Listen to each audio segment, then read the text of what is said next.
Hello dear students, आप सभी का फिर से वेलकम करता हूं इस क्लास में। हम क्लास 12 का फिजिक्स पढ़ रहे हैं और उसमें हम जो करंट इलेक्ट्रिसिटी वाला चैप्टर है वो पढ़ रहे थे। हम इसके पिछले 2 लेक्चर हो चुके हैं और आज के लेक्चर में हम series and parallel combination of resistance पढ़ने वाले हैं। हालांकि ये जो टॉपिक है आपके लिए नया नहीं होगा, आपने 10th में भी किया हुआ है सीरीज एंड पैरेलल कॉम्बिनेशन, वही चीज है, बस उसको हम थोड़ा सा और कॉम्प्लिकेटेड क्वेश्चन यहाँ पे करने वाले हैं। तो विदाउट वेस्टिंग एनी टाइम हम स्टार्ट करते हैं सीधे। तो सबसे पहले हम समझते हैं जो कॉम्बिनेशन ऑफ रेजिस्टेंस दो तरह का होता है, सीरीज और पैरेलल। तो सबसे पहले हम देखते हैं सीरीज कॉम्बिनेशन। तो सीरीज कॉम्बिनेशन में हम क्या करते हैं, इस तरीके से एक सर्किट बना लेते हैं। तो ये देखिए, ये एक सीरीज कॉम्बिनेशन का हमने एक सर्किट बनाया है। ये एक बैटरी है, ये पॉजिटिव और नेगेटिव टर्मिनल है, इसमें जो पोटेंशियल है V है, और यहाँ पे 3 रेजिस्टेंस है R1, R2 एंड R3, और ये सीरीज में लगे हुए हैं। तो इसी तरीके के कनेक्शन को हम सीरीज कनेक्शन बोलते हैं। अब सीरीज कनेक्शन की क्या खासियत है, देखिए पॉजिटिव टर्मिनल से यहाँ से करंट निकलेगा, let's say this current is I, और ये जो करंट है रेजिस्टेंस R1 में भी जाएगा, यही करंट R2 में भी जाएगा, यही करंट R3 में भी जाएगा, और यहाँ से होता हुआ वापस नेगेटिव टर्मिनल में आ जाएगा। तो सीरीज कनेक्शन में current is always same in all the resistance. ये इसकी खास प्रॉपर्टी है कि करंट जो है वो सेम होता है, लेकिन इसके अक्रॉस पोटेंशियल डिफरेंस जो है तीनों रेजिस्टेंस के अक्रॉस अलग होगा। तो इसके अक्रॉस मान लेते हैं V1 है, दूसरा जो रेजिस्टेंस है इसके अक्रॉस है V2 है, और तीसरा जो है ये है V3। ठीक है, तो पोटेंशियल डिवाइड हो जाता है, और ये पोटेंशियल मिलता कहाँ से डिवाइड हो रहा है, ये इससे मिलता है। जो सोर्स है हमारा बैटरी से जो है पोटेंशियल जो मिल रहा है, इसी का कुछ पार्ट यहाँ मिला है, इसी का कुछ पार्ट यहाँ गया है, और इसी का कुछ पार्ट यहाँ गया है। तो इसका मतलब ये है पोटेंशियल डिवाइड हो जाता है in case of series combination. तो हम कह सकते हैं V is equal to V1 plus V2 plus V3। ठीक है, हमने यहाँ 3 रेजिस्टर्स का कॉम्बिनेशन लिया। 4 भी हो सकता है, 5 भी हो सकता है, कितने भी हो सकते हैं। तो जनरल जो है तरीका है यही करने का है। तो हम 3 जो कॉम्बिनेशन रेजिस्टेंस है इससे एक फॉर्मूला डिराइव करना चाह रहे हैं। अब देखिए क्या है, इसका हम एक इक्विवेलेंट सर्किट बना सकते हैं। अगर इसका इक्विवेलेंट सर्किट बनाएंगे तो देखिए कैसे बनेगा ये।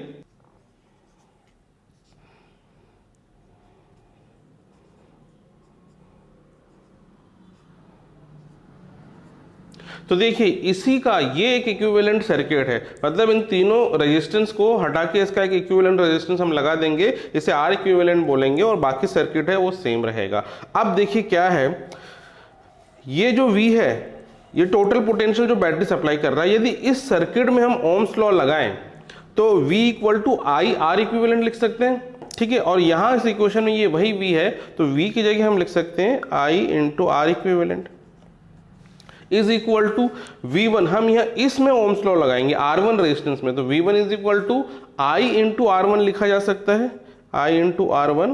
V2 हो जाएगा I इंटू R2, और V3 हो जाएगा I इंटू R3। क्योंकि करंट कॉमन है तीनों में, तो I तो सेम ही होगा, R1 R2 R3 ये अलग हो जाएंगे। अब देखिए पूरे इक्वेशन में से हम I को कॉमन निकाल के कैंसिल कर सकते हैं। तो क्या बचा हमारे पास, R equivalent is equal to R1 plus R2 plus R3, और for n number of resistance ये कंटिन्यू हो जाएगा अप टू Rn तक। ठीक है, तो ये एक जनरल फॉर्मूला है for finding out the equivalent resistance in case of series combination.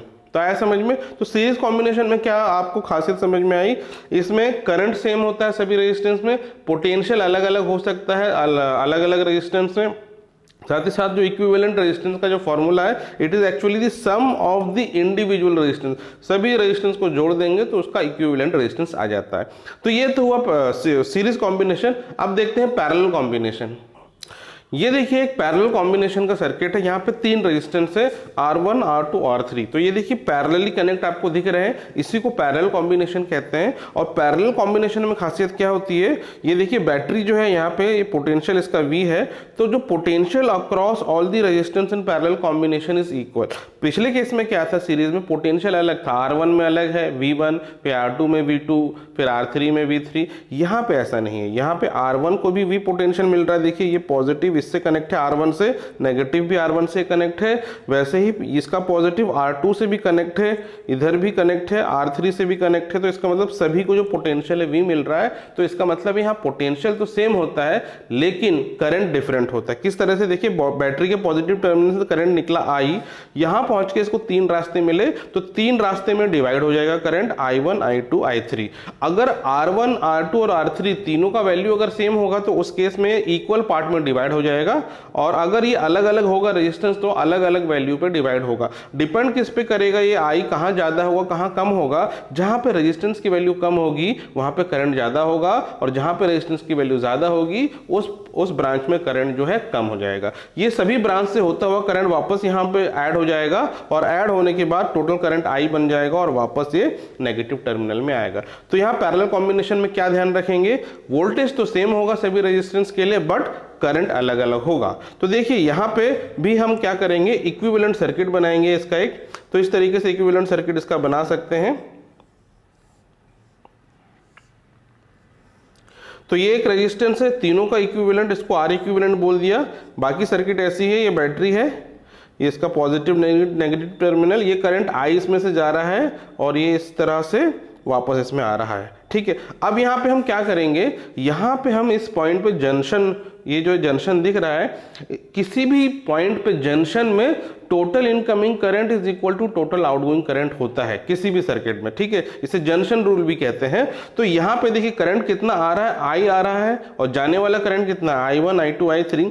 तो यहाँ से हम लिख सकते हैं equation I is equal to I1 plus I2 plus I3। ठीक है, अब ये देखिए I की जगह हम क्या लिख सकते हैं, इस इक्वेशन से अगर हम ओम्स लॉ लगाएं तो I की जगह हम लिख सकते हैं V अपॉन R इक्विवेलेंट। ठीक है, अब I1 की जगह इस ब्रांच में हम अगर ओम्स लॉ लगाएं तो I की जगह हम क्या लिख सकते हैं, V अपॉन R1, क्योंकि इसको जो वोल्टेज मिल रहा है वो V ही मिल रहा है।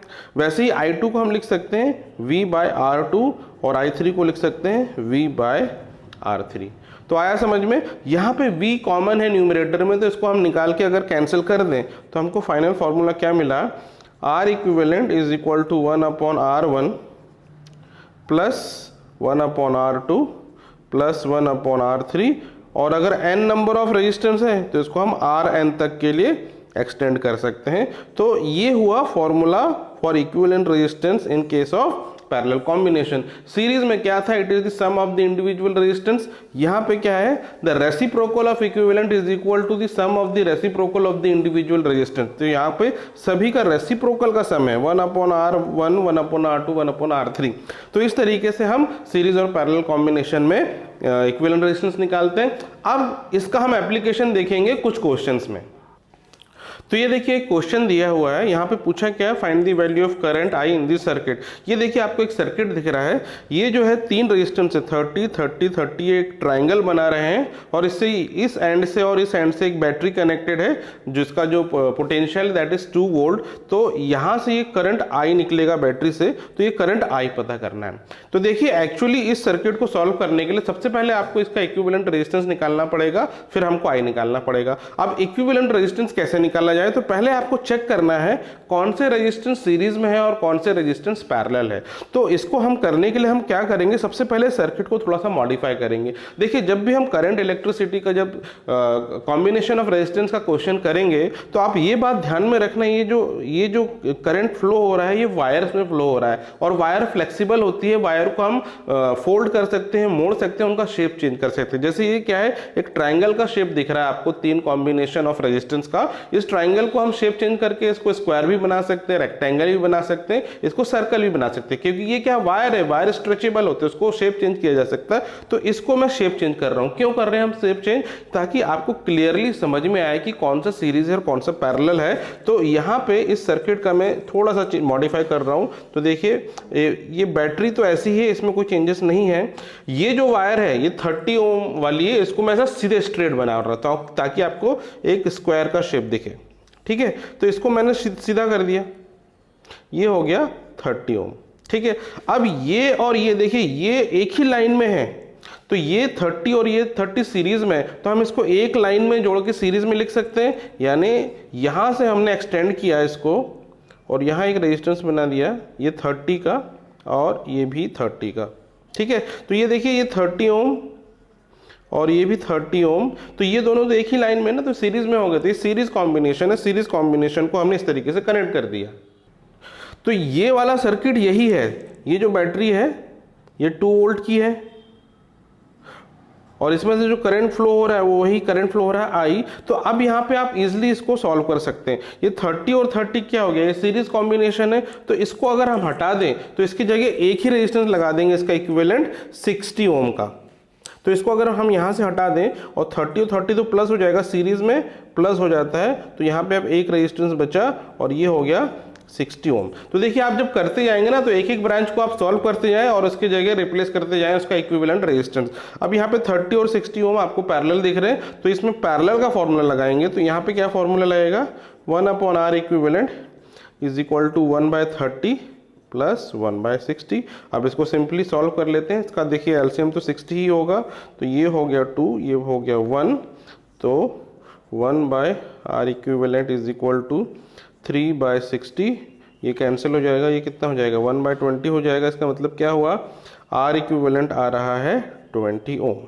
ठीक है, तो इसका मतलब क्या है, 30 और 60 का जो है इक्विवेलेंट 30 ओम है। तो मतलब हम क्या कर सकते हैं, इन दोनों को रब कर देते हैं इस तरह से और इनकी जगह एक रेजिस्टेंस लगा देंगे जो कि इनका इक्विवेलेंट रेजिस्टेंस होगा और ये कितना होगा, ये होगा 20 ओम का।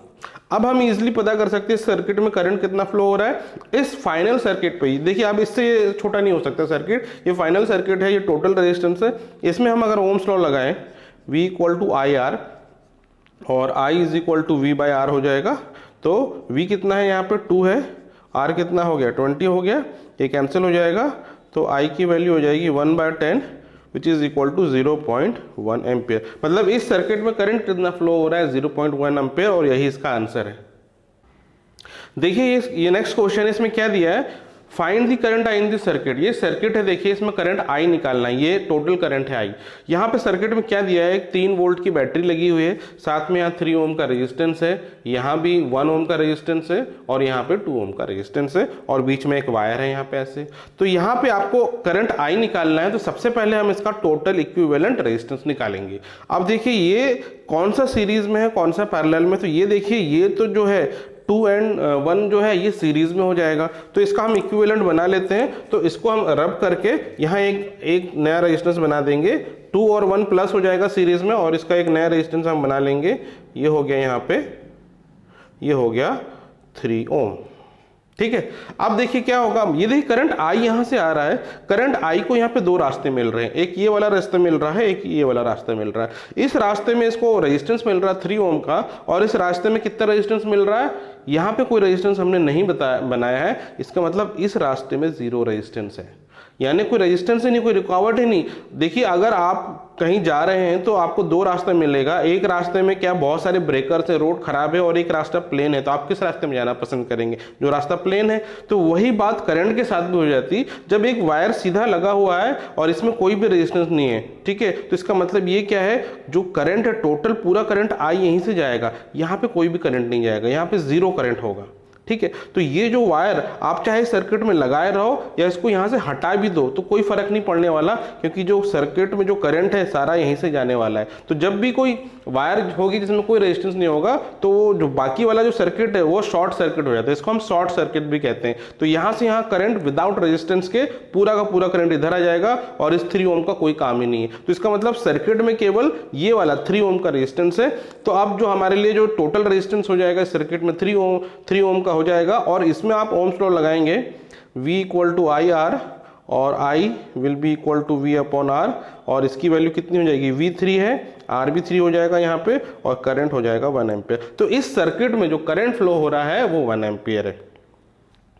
तो देखिए नेक्स्ट क्वेश्चन यहाँ क्या पूछा है, find the effective resistance between point A and B. तो देखिए यहाँ पे आपको एक सर्किट दिख रहा है और इस सर्किट में क्या बहुत सारे रेजिस्टेंस दिए हुए हैं। तो देखिए ये पॉइंट ए बी फिर ये सी डी ई एफ इस तरीके से सारे पॉइंट्स दिए हुए हैं। आपको ए और बी के अक्रॉस जो है इफेक्टिव रेजिस्टेंस कितना है ये निकालना है। तो देखिए जब ऐसे क्वेश्चंस होंगे तो हम क्या करेंगे, सबसे पहले आपको चेक करना कौन सा आपको सीरीज और पैरेलल दिख रहा है। तो देखिए मुझे ये ए और सी के बीच का जो रेजिस्टेंस ये 3 ओम और सी और डी के बीच का रेजिस्टेंस 3 ओम, ये सीरीज दिख रहा है, सीरीज में दिख रहा है। देखिए आपको ए और बी के अक्रॉस पता करना है ना, तो यदि आपको जिस दो पॉइंट के अक्रॉस पता करना है तो आप क्या करो, उस पॉइंट पे आप एक बैटरी लगा दो, एक इमेजिनरी बैटरी हम लगा सकते हैं। तो मान लेते हैं यहाँ पे ए और बी पॉइंट पे मैं एक इमेजिनरी बैटरी लगा लेता हूँ।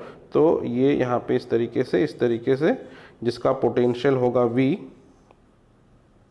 जिसका पोटेंशियल होगा V, ये प्लस और माइनस। अब यहाँ पे आपके लिए जो है ये पॉइंट A है, ये B है, इसमें हमने एक बैटरी लगा दी। तो इससे आपको क्लियर हो जाएगा कि किस रेजिस्टेंस को आपको कहाँ से स्टार्ट करके करना है। तो C और ये CD और AC वाले रेजिस्टेंस से हम स्टार्ट करेंगे। तो ये दो सीरीज में है, तो सीरीज में क्या होता है, सिंपली एडिशन हो जाता है। तो 3 + 3 क्या हो जाएगा, 6 हो जाएगा। तो यहाँ पे हम CD और AC की जगह, एक सी की जगह जो दो रेजिस्टेंस है उसकी जगह एक रेजिस्टेंस लगा देंगे। देखिए कैसे, तो यहाँ इसको हम रब कर देते हैं।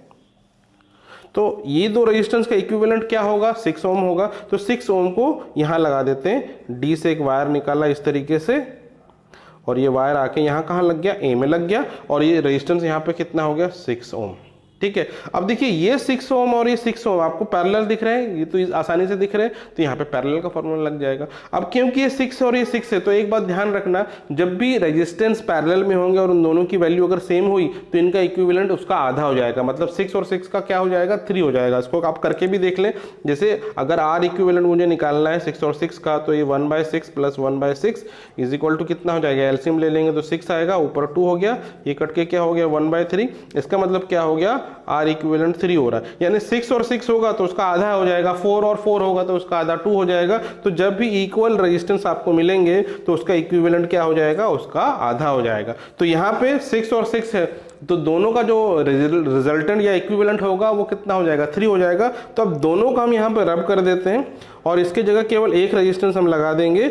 तो डी और ए के जगह, ए के बीच अब एक ही रेजिस्टेंस होगा और जिसकी वैल्यू क्या होगी, 3 ओम। तो यहाँ पे अब 3 ओम का रेजिस्टेंस है। अब देखिए ये 3 ओम ए से डी और डी से ई, ये दोनों सीरीज में दिखेंगे आपको, क्योंकि एक लाइन से कनेक्टेड है, यहाँ पे करंट का डिवीजन नहीं है। तो इसमें सीरीज का फॉर्मूला लगा देंगे तो अब 3 और 3 मिलके क्या हो जाएगा, ये फिर हो जाएगा 6 ओम। तो अब यहाँ से हम इसको मिटा देते हैं और इसकी जगह एक ही रेजिस्टेंस हम लगा देंगे 6 ओम का। तो यहाँ से ए और ई के बीच देखिए इस तरह से हम 6 ओम का रेजिस्टेंस लगा देते हैं। तो ये हो गया 6 ओम। अब देखिए ये 6 ओम और ये 6 ओम आपको पैरेलल दिख रहा है, तो आप फिर इसको हटा के इसका इक्विवेलेंट लगा देंगे। तो इसका इक्विवेलेंट कितना आएगा, 6 और 6 का पैरेलल में इक्विवेलेंट 3 हो जाएगा। तो अब इसको हम हटा देते हैं और इन दोनों की जगह केवल अब एक रेजिस्टेंस रह जाएगा और इसकी वैल्यू क्या हो जाएगी, इसकी वैल्यू हो जाएगी 3 ओम। अब फिर देखिए ये 3 और ये 3 सीरीज में हो गया, तो फिर इसको हटा के हम इसको इसकी जगह लगा देंगे 6 ओम, इनका रिजल्टेंट। तो यहाँ से इसको हटाया हमने और इसकी जगह अब दूसरा लगा दिया, ये हो गया यहाँ पे 6 ओम। ठीक है, अब ये 6 ओम और ये 6 ओम फिर पैरेलल हो गए, तो इनका इक्विवेलेंट फिर हो जाएगा 3। तो अब इसको यहाँ मैं हटा देता हूँ। अब इनको हटा के ये एक ही रेजिस्टेंस यहाँ रह जाएगा जिसकी वैल्यू हो जाएगी 3 ओम। अब फिर 3 और 3 कितना हो जाएगा, ये हो जाएगा 6। तो अब मैं यहाँ से इसको हटा दूंगा और यहाँ से इसको हटा दूंगा और इनके जगह केवल एक रेजिस्टेंस अब रहेगा जो कि इसके पैरेलल होगा यहाँ पे, ये हो गया 6 ओम। ठीक है, अब देखिए अब ये सर्किट सिंपल हो गया। अब ए 6 और 3 ये पैरेलल है, तो अब यहाँ पैरेलल का फॉर्मूला लगा लेते हैं। तो 1/R equivalent is equal to 1/3 plus 1/6 which is equal to, इसका एलसीएम कितना हो जाएगा, 6 हो जाएगा, और यहाँ 2 + 1, तो ये कितना हो गया 3/6, ये कैंसिल होके 1/2 हो गया। तो इसका रेसिप्रोकल ले लेंगे तो आर इक्विवेलेंट आ गया 2 ओम। तो मतलब ए और बी के बीच जो इक्विवेलेंट रेजिस्टेंस या टोटल रेजिस्टेंस आ रहा है, इफेक्टिव रेजिस्टेंस आ रहा है, वो है 2 ओम। तो देखिए नेक्स्ट क्वेश्चन है और इसमें क्या पूछा है, what is the equivalent resistance between point A and B of the given circuit. ठीक है, तो यहाँ पे देखिए एक आपको सर्किट दिख रहा है। तो इससे पहले कि मैं आपको ये बताऊं, आप ये वीडियो को पॉज करो और इसको आप खुद एक बार निकालने की कोशिश करो, ठीक है। ये जो है 2R है रेजिस्टेंस, यहाँ पे 3 रेजिस्टेंस लगा हुआ है ए और बी के बीच, ए से सी के बीच है 2R, फिर यहाँ से यहाँ 2R है, फिर यहाँ से यहाँ 2R है, फिर सी से यहाँ एक वायर गया है, इसमें कोई रेजिस्टेंस नहीं है। वैसे ही ए से यहाँ डी तक एक वायर लगा हुआ है जिसमें कोई रेजिस्टेंस नहीं है। तो एक बार इस वीडियो को पॉज करके आप खुद से सॉल्व करिए और खुद से आंसर निकालने की कोशिश कीजिए, फिर चेक करेंगे हम कि आपका आंसर सही आया कि नहीं आया। तो चलिए, आई होप कि आपने कर लिया होगा और आपको आंसर भी सही आ गया होगा। फिर भी हम इसको वेरीफाई करते हैं। तो ये जो सर्किट है, देखिए डायरेक्टली ये 2R और 2R सीरीज में नहीं। सबसे पहली बात आपको ये दिमाग में रखना है, ये सीरीज में नहीं। यदि जिन बच्चों ने किया है कि सीरीज में इसको जोड़ दिया और 6R हो गया तो उनका गलत है आंसर। तो आपको सबसे पहले ये सर्किट को मॉडिफाई करना पड़ेगा। सीरीज में देखिए कब होता है, यदि कोई करंट यहां से जा रहा है और वही करंट सभी में सेम जाएगा तो वो सीरीज में होगा। लेकिन यहां से करंट को 2 रास्ते मिल गए ना, एक तो ये रास्ता मिल गया, एक ये रास्ता मिल गया, तो करंट डिवाइड हो गया। जैसे ही करंट डिवाइड हो गया तो ये और ये जो है ये सीरीज नहीं कहलाएंगे। तो अब इसमें हम क्या करेंगे, इस सर्किट को थोड़ा सा मॉडिफाई करेंगे, ठीक है। तो ताकि आपको दिख सके कि इजिली कौन सा सीरीज है कौन सा पैरेलल है, तो मैं क्या कर रहा हूं, जो ए पॉइंट है इसको तो ऐसे ही बनाते हैं। ये ए पॉइंट है, ठीक है, यहां से ये गया है वायर, ये जॉइंट है यहाँ पे, और ये सी को हम क्या कर रहे हैं, खींच के ऊपर ले जा रहा हूं मैं। ये वायर है, वायर को हम खींच सकते हैं ना ऊपर, तो ये सी पॉइंट को हमें खींच के ये ऊपर ले गया, ठीक है, खींच के ऊपर ले गया। और ये डी पॉइंट को खींच के मैं नीचे ले आ रहा हूं, ताकि क्यों मुझे एक रोम्बस टाइप का फिगर मिलेगा, ठीक है। तो डी को मैं खींच रहा हूं, नीचे की तरफ ले आ रहा हूं, तो ये जो पॉइंट यहां से यहां, ये डी पॉइंट होगा, ठीक है। अब अगर मैंने ये वायर को ऐसे खींचा तो बाकी वायर भी स्ट्रेच हो जाएंगे। तो सबसे पहले देखिए, ए और सी के बीच में हमको पता है कि रेजिस्टेंस 2R का है, तो यहां भी ए और सी के बीच इसको स्ट्रेच करने के बाद भी 2R का ही तो रेजिस्टेंस होगा। तो यहां पे हम एक रेजिस्टेंस बना देते हैं 2R का, ठीक है। अब ये थे ए से डी, ये देखिए ए से डी के बीच कोई रेजिस्टेंस नहीं है, तो ए से डी के बीच एक स्ट्रेट वायर होगा जिसमें कोई रेजिस्टेंस नहीं है, ठीक है। उसके बाद सी से डी, देखिए सी और डी के बीच ये जॉइंट है और यहाँ पे 2 ओम का रेजिस्टेंस है, तो यहाँ सी और डी के बीच हम जॉइंट कर सकते हैं ना, तो इसको हम इस तरीके से ऐसे जॉइंट कर देते हैं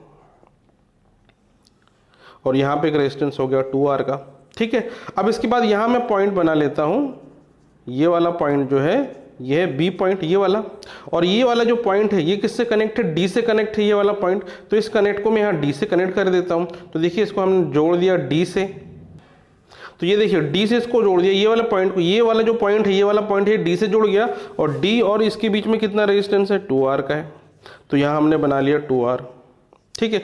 साथ ही साथ ये पॉइंट एक और पॉइंट से कनेक्ट है, सी से कनेक्ट है, और इनके बीच में कोई रेजिस्टेंस नहीं है, तो इस पॉइंट को देखिए सी से हम यहाँ कनेक्ट कर देते हैं और इनके बीच में कोई रेजिस्टेंस नहीं है। तो देखिए अब आपको ये थोड़ा सा क्या है कि कॉम्प्रिहेंड करने टाइप आपको लगेगा ये फिगर, कि आपको समझ में आएगा कि अब इसमें सीरीज पैरेलल क्या है। यदि अभी भी आपको समझ में नहीं आ रहा तो हम इसमें और एक और चीज कर सकते हैं।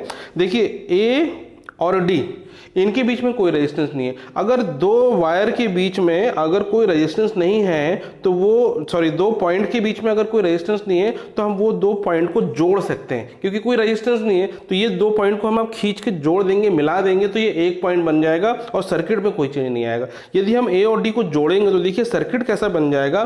राइट हैंड वाला सर्किट तो ऐसे ही रहेगा, ठीक है। ये जो सी है, ये जो सी से जो ट्रायंगल शेप बन रहा है, मैं इसको ऐसे ही रहने देता हूँ, सी और डी हो गया और इधर बी हो जाएगा। तो इसमें मैं अभी कोई चेंजेस नहीं कर रहा हूँ। तो इधर है 2R, ये तो हमारा पॉइंट बी हो गया। इधर देखिए ये वाला पॉइंट है ए, और डी को हम अगर जोड़ देंगे और ये 2R वाला है, ये तो रहेगा, ये थोड़ा सा स्ट्रेच हो जाएगा। तो मैं इसको इस तरीके से अगर ऐसे लिखूँ, ऐसे बना दूँ, ऐसा, ये 2 वाला, इसको अगर मैं ए को डी के पास ले आऊं तो 2R वाला रेजिस्टेंस से ये भी थोड़ा सा खिंच जाएगा, तो ये इस तरीके का यू शेप टाइप से समझ लिए बन जाएगा। और ये जो है 2R यहाँ पे है इसका, ये वाला 2R और ये 2R पहले से है। तो ये जो पॉइंट अगर ए और डी को हमने मिला दिया तो ये पॉइंट डी भी है, ये पॉइंट डी भी है और ये पॉइंट ए भी है। ए और डी दोनों कहलाएगा ये पॉइंट। आया समझ में? ये पॉइंट ए भी है और ये पॉइंट डी भी है। आपको समझ में आ रहा है? ये हमने इसको फोल्ड कर दिया है, तो आपको थोड़ा सा इमेजिन करना पड़ेगा ये कैसे हम कर रहे हैं। ठीक है, अब देखिए, अब आपको दिख रहा है ना, ये और ये पैरेलल दिख रहा है 2R 2R, ये पैरेलल है। अब इसके अलावा हम वैसे ही बी और सी को भी तो जोड़ सकते हैं, बी और सी को भी जोड़ देंगे तो ये वाला 2r वाला स्ट्रेच हो जाएगा और ये कर्व फॉर्म में आ जाएगा, तो ये इस तरीके से बन जाएगा। देखिए ये सी और डी वाला तो इसमें कोई चेंज नहीं है, 2r, ठीक है। ये ए और डी दोनों पॉइंट कहलाएगा, ए कॉमा डी लिख रहा हूँ मैं। इधर से इस तरीके से है, ये है 2r और इधर से अब ऐसा हो जाएगा इस तरीके से, और यहाँ भी है 2r है, और ये जो पॉइंट है ये c था, अब हमने इसको b यहाँ ला के जोड़ दिया तो c कॉमा b लिख लेंगे हम, ठीक है। c कॉमा b, ये c पॉइंट भी कहलाएगा, ये b पॉइंट भी कहलाएगा। अब आपको 3 रेजिस्टेंस दिख रहे हैं, अब आपको पता क्या करना था, a और b के बीच रेजिस्टेंस कितना है, तो ये a पॉइंट है हमारे लिए और ये b पॉइंट है, और इनके बीच का 3 रेजिस्टेंस है और ये तीनों पैरेलल में है, तो इनका जो इक्विवेलेंट निकालेंगे तो आप पैरेलल कर ले देंगे, पैरेलल निकाल लेंगे। 1/r equivalent is equal to 1/2r plus 1/2r plus 1/2r, तीनों को रेसिप्रोकल जोड़ देंगे तो 1/r इक्विवेलेंट कितना हो गया, दिस इज 3/2r, और r इक्विवेलेंट कितना हो जाएगा इसका उल्टा, यानी r equivalent is equal to 2r/3, ठीक है। तो इसका, इस सर्किट का देखिए इक्विवेलेंट रेजिस्टेंस 2r/3 आ रहा है, तो जिनका अगर 6r आया था वो भी गलत था। कई लोगों ने हो सकता है ऐसा किया हो, क्योंकि ये शॉर्ट सर्किट हो गया तो सारा करंट इसमें से चला जाएगा और इसमें से चले जाएगा, तो इसमें से कोई करंट नहीं जाएगा 2r में से, तो 0 उन्होंने लिखा होगा, तो 0 भी आंसर नहीं है, क्योंकि भले ही यहाँ से करंट, ये शॉर्ट सर्किट है लेकिन ये वाला पाथ में करंट फ्लो होगा, ये जो है पूरा शॉर्ट सर्किट नहीं है ना, यहाँ से यहाँ तो करंट फ्लो होगा ना, फिर यहाँ पे शॉर्ट सर्किट है। वैसे ही यहाँ पे शॉर्ट सर्किट है लेकिन ये करंट ऑलरेडी यहाँ से आ चुका है, तो ये इसमें भी जाएगा और इसमें भी जाएगा, तो ये शॉर्ट सर्किट नहीं है। तो टोटल जो रेजिस्टेंस है इस केस में आ रहा है 2r/3, ठीक है। तो अब मेरे ख्याल से हमने काफी क्वेश्चंस कर लिए, आपको समझ में आ गया होगा कि कैसे हमें सीरीज ऑफ पैरेलल कॉम्बिनेशन का यूज करना है। अब मैं कुछ आपको होमवर्क के लिए क्वेश्चन दे रहा हूं, आप उसको सॉल्व करके मुझे कमेंट में उसका आंसर लिख के बताएंगे। तो ये देखिए, ये आपके लिए एक होमवर्क क्वेश्चन है, और यहाँ पे देखिए 3 सर्कल के फॉर्म में यहाँ पे मैंने सर्किट बनाए हैं। ये एक सर्कल है और सर्कल के अंदर ये एक पॉइंट है ए, ये किसी भी अंदर कोई भी एक पॉइंट है, ठीक है। ये कोई फिक्स पॉइंट नहीं है, सेंटर है या नहीं है कुछ नहीं पता है, और ये पॉइंट बी है इसके सरकमफ्रेंस पे। यहाँ से एक रेजिस्टेंस लगा हुआ है, ये small R small R small R small R. तो आपको ए और बी के बीच इक्विवेलेंट रेजिस्टेंस कितना होगा निकालना है इस केस में। वैसे ही यहाँ एक और सर्किट दिया है, ये सर्कल है और बीच में से एक वायर गई है, यहाँ पे आर और यहाँ पे आर रेजिस्टेंस है, फिर यहाँ पे आर, यहाँ पे आर, यहाँ पे आर, यहाँ पे आर। तो ये ए पॉइंट है, बी पॉइंट है, तो इन 2 पॉइंट के बीच इक्विवेलेंट रेजिस्टेंस कितना आ रहा है ये निकालना है। साथ ही साथ ये क्वेश्चन और है, यहाँ पे एक सर्कल है और बीच में से 2 ये गया हुआ है वायर, ये रेजिस्टेंस आर है, ये आर है, ये आर है और ये आर है, और जो इनका जो इंटरसेक्टिंग पॉइंट है ये ओ है, और ये सरकमफ्रेंस पे एक पॉइंट है बी। तो ए और बी इनके बीच में कितना इक्विवेलेंट रेजिस्टेंस होगा ये आपको निकालना है। तो यहाँ पे आपको वही मेथड यूज करना पड़ेगा, आपको सर्किट को थोड़ा सा मॉडिफाई करना पड़ेगा और देखना पड़ेगा पहले कि कौन सा सीरीज है, कौन सा पैरेलल है, फिर उसको सॉल्व करना पड़ेगा। ठीक है, तो आज के लेक्चर के लिए बस इतना ही। Take care of yourself and have a nice day.